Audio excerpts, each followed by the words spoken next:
Jeff Clark, he is a senior fellow at the Center for Renewing America, and he knows this case quite well. The case against Trump, the latest indictment filed by special counsel Jack Smith. Jeff, I've been trying to understand this story.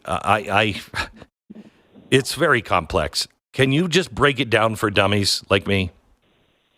Well, Glenn, thanks for having me. And, you're definitely underestimating yourself, Glenn, but hopefully I can help the audience to understand the case. So, look, obviously this case was filed a while back, and it had, resulted in several important decisions, first of the district court and then in the D.C. Circuit, holding that President Trump was not immune. They tried to laugh that argument out of the lower courts, especially with this ridiculous SEAL Team 6 hypothetical, the idea that President Trump could order SEAL Team 6 to assassinate his political rivals. And so the argument goes, because that would not make any sense, therefore he can't have any form of immunity. And I always thought that hypothetical was totally ridiculous when the case eventually reached the Supreme Court in a case called Trump v. United States, which was decided by the Supreme Court 6-3, most of it on July 1st of this year. Right. They gave that argument short shrift, too, and they held, consistent with the fact that every other branch of government has some form of immunity, that the President of the United States, and it wasn't just applied to Donald Trump, it was applied to all presidents of the United States, have to have a set of immunities. And the immunities they decided that he had were basically in a trichotomy. So the first tier is that when the president exercises his core executive powers, the things that are at the heart of being president, he is absolutely immune for those, full stop. Then second, for anything else that he does, which is not within his core powers, so that would include things like speaking, using the president's bully pulpit, he is immune out to the outer boundaries of his office, as long as it has a nexus to his official duties, which a lot of things do, and that there he has presumptive immunity. And in order to overcome it, you'd have to show that it would really make no impingement or inroads into the executive power, to be able to pierce that immunity. So that's also a very strong form of immunity. But that would be something like he's, saying, WWE is real, and somebody sues him and says it's not real. It has nothing to do with the presidency, right? Exactly, right. And so, it certainly, to my mind, let's take the speech that he gave, outside the White House on the Ellipse on January 6th. He was clearly talking about matters of public concern, which the president can express himself on. And I think that is presumptively immune. And I think to tell a president that he could not set out his views about an election would be an inroads into the presidency, and therefore he would also be immune for that. So the last category in the trichotomy is a category for which a president would not be immune, Glenn. That's the category of an unofficial act, an act in a private capacity. And so after the Supreme Court's decision on July 1st, it kind of goes down each step. It steps down to the Court of Appeals level, and they remanded back to the district court to Judge Chutkan, and then Judge Chutkan started to set proceedings. More on that in a minute. And then what's ultimately come once she now has jurisdiction back of the case is that Jack Smith was off to the side working with an entirely different grand jury, and he got this superseding indictment that came out yesterday. And in a phrase, what that indictment is, new indictment, meet the old indictment, it's just the same as that old indictment. He's just reformulated it to try to make it consistent with and fit everything into the third box, the box of everything President Trump did that he had indicted for the first time is actually a set of private acts as opposed to a set of official acts. And therefore, Jack Smith argues he's not immune. So are they doing this to smear him yet again so late in the campaign?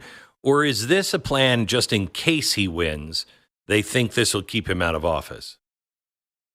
I think, Glenn, that they're doing it for all of those reasons, right? They absolutely want to block him any way they can. So this is election interference. there's no way that you should be issuing a new indictment like this using a new grand jury this close to a major presidential election, especially one Correct. of these states. And then look, and that it also shows me that this was being concealed. So what happens is that the court was told, because it was ready to go and start trying to set deadlines and the like to try to march back toward a trial. And Jack Smith made a filing in the last couple of weeks that said, no, hold on, slow down. I need more time. We're doing consultations inside the Justice Department. Well, I'm sure they were doing consultations inside the Justice Department, but that's not the real reason. It's now clear that the real reason is that he was actually in secret grand jury proceedings getting this superseding indictment. And the media, right, the media has been all over watching the D.C. courthouse. I mean, back in the real height of this a year ago, no one could walk into the courthouse, even if it was for an entirely different reason, and not have the media report XYZ, notable person went in, they must be going to the grand jury, or there was, speculation amundo. But for this proceeding, somehow, it surprised everyone. All of the mainstream media purported to say, well, Jack Smith's just consulting inside the Justice Department. I think that was essentially running a cover story for the fact that they were conveniently purporting not to watch the courthouse, because they would have seen the prosecutors regularly going to the grand jury to get this new indictment, and yet there was entire radio silence on that until the surprise of yesterday. So what is supposedly new in this one that changes the ground? It's not. It's essentially just a reformulation, right? So the original indictment started out by saying, Donald Trump, President of the United States, from these dates to candidate Trump. So everything's been reframed in the light of trying to fit it into the third box of being a private, unofficial act. Yeah, and otherwise it's the same. It's the same 4 counts. There are even, what particularly remarkable to me, Glenn, is not just that they have the trying to repackage the allegations, right, to go against Trump in his private capacity, but the fact that 2 of the allegations relate to this statute, 18 U.S.C. 1512. And that statute went to the Supreme Court also this past term, involving the January 6thers, and the Supreme Court decided that 1512C2, about obstruction of an official proceeding, which I'm sure you and many of your listeners would have heard of, a statute that really they stretched to try to apply to January 6th, even though it didn't. The Supreme Court held that it did not apply to the January 6thers, and it remanded. So, Jack Smith is never say die. He's still using 1512. Many commentators thought that after the Supreme Court's Fisher decision, that's the one about 1512C2, that he would drop the 1512 counts and he would just go with a conspiracy count, 2 conspiracy counts. There's one, 18 U.S.C. 371, conspiracy to defraud the U.S., and then the second conspiracy count is a conspiracy against civil rights. But no, he's using exactly the same 4 counts that he used before. That's why I say, the new indictment is really the same as the old indictment. I have to tell you, I don't think the Rosenbergs went through this kind of trial and tribulation that Donald Trump. I've never seen anybody treated like they treat Donald Trump. Never. What the courts have done to him, what the prosecutors have done to him in these cherry-picked courthouses and districts is absolutely obscene. And I'd love to hear your point of view, Jeff. I think they're going to put him in jail in September. Well, I'm actually, Glenn, making preparations to go up there to be in the Judge Merchan's court in Manhattan on September 18th if the sentencing goes forward.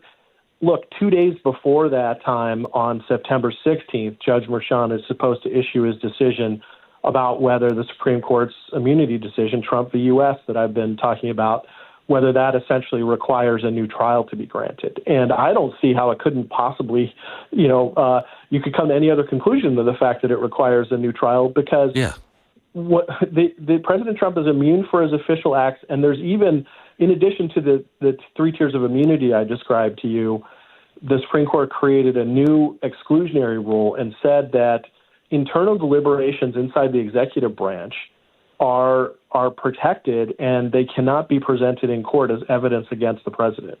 And so the Alvin Bragg prosecution in front of Judge Merchan, it presented precisely such prohibited evidence. It had Hope Hicks in the Oval Office talking to the president and testifying about various things. The jury heard that. And you can't unring that bell. They produced a verdict based on hearing that evidence. Alvin Bragg's trying to argue, oh, it's all harmless error, right? We would have gotten that even if we hadn't presented that evidence. Well, who knows? No one knows that, and I don't believe it. And so he needs a new trial. So I predict, sadly, for the same reasons you say, that the lawfare is just so intense and unprecedented against President Trump, and it really is a dagger at the heart of the republic, that I bet, Judge Merchan is going to go ahead and deny the, immunity-based motion for a new trial, and then he's going to, do the sentencing. And I actually would not be surprised if he sentenced President Trump to prison. And maybe he tries to, soften it a little bit at the edges by saying the sentence wouldn't begin to run until after the election or something like that. Oh, or if you really wanted to go full bore, right, he could say, no, you're remanded into custody immediately, or you are remanded to home confinement immediately. He has a lot of different options. Oh my gosh. And I got to tell you, I think the American people will lose their mind, both Republican and Democrat, and especially, I think, independents. I think there's a lot of people who are sick of this, and they will see this is a banana republic. I agree. It's already gotten to a banana republic level in terms of the level of lawfare directed at right. President Trump, at myself, at Steve Bannon and Peter Navarro, at, all of my co-defendants down in Georgia with Fani Willis. Now they have a new case, out in Arizona, which they're trying to press on.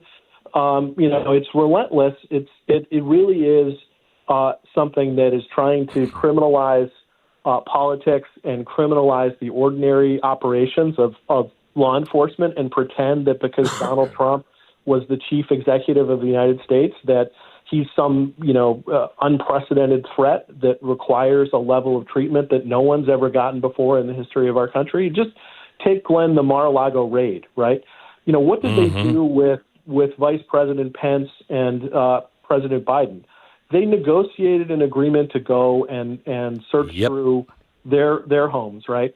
But did President Trump get that treatment? No. He got a jackbooted raid with armed agents who wouldn't even show the president's lawyer, Christina Bobb, at the time, the warrant initially, until she had to basically, pry it out of them.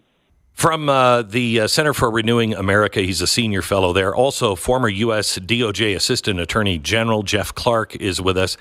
So if they put him in jail, can a president be in jail? If let's say he wins the election, but he's in jail, what happens? So there are two periods, right? One would be a period prior to inauguration. There, to answer your question right before the break, the Secret Service would still protect him. And, indeed, Alvin Bragg had been talking to the New York jail system about trying to make accommodations for that. And then in the period after he's inaugurated, then I think all of the, any kind of imprisonment would have to be ended or suspended. It would be what lawyers call preempted by the Constitution. Since he would be the duly elected and inaugurated president of the United States, he can't be kept from exercising those functions by a state conviction. That is absolutely unbelievable. I mean, I don't think our founders I don't think they ever saw something like this happening. I mean, our checks and balances are so far out of whack, and the administrative state is so strong now that, almost anything can happen. It is really crazy. Jeff, thank you. Go ahead. Thank you. I was just going to say, look, you're absolutely right. The Republic is hanging by a thread at this point, and hopefully Judge Merchan will come to his senses. And, I think the Supreme Court's always in the background to, make this all come out right like they did in the Trump immunity case on July 1st. Jeff Clark, thank you very much. I appreciate it. You can follow him on Twitter at Jeff Clark US. At Jeff Clark US. Thanks, Jeff. Appreciate it. I mean, can you imagine, Stu? Yeah. I was thinking about that as you're playing out those situations. What if they, putting him in jail would send a message, and I think, as you pointed out, I think would backfire on them. Could you see them do house arrest? So he can't go and campaign anywhere. He can't do any rallies. Mm-hmm. They put an ankle bracelet on him. Mm-hmm. I don't know. That one I could see. I could also see the jail thing, though. I especially if they're losing. I think the more dire they feel their situation is, the more likely that happens, that he goes to prison, because they will see this as, well, I mean, we've got this other card to play. Why not give it a shot? We're losing right now. I don't think they feel like they're in that situation. I feel like they think they're winning, and why would they shake it up? I have to tell you, though, I think if Donald Trump was under house arrest and he couldn't leave his house, first of all, he could do video from his house, I'm sure. And there'd be people like me. I mean, I'd be willing to take a hiatus and go campaign for the man if he couldn't campaign himself. And not because, well, he's a Republican, because this is an American that has been wronged. And we all have to stand up for it. I mean, they are out of control. That's going to be fascinating. Can you imagine if they win? Oh, my gosh. Can you imagine how much trouble we're in if they win, Stu? I mean, everything we've ever talked about is happening right now. Whew. As Jeff just said, a republic hangs by a thread. Who's going to rush in and save it? Well, I will tell you, it will only be good and godly people, because it's got to be people of merit that are trying to find favor in the eyes of God and say, we will be a fruitful nation and we will bear good fruit. Otherwise, he will curse us and we will wither on the vine quickly.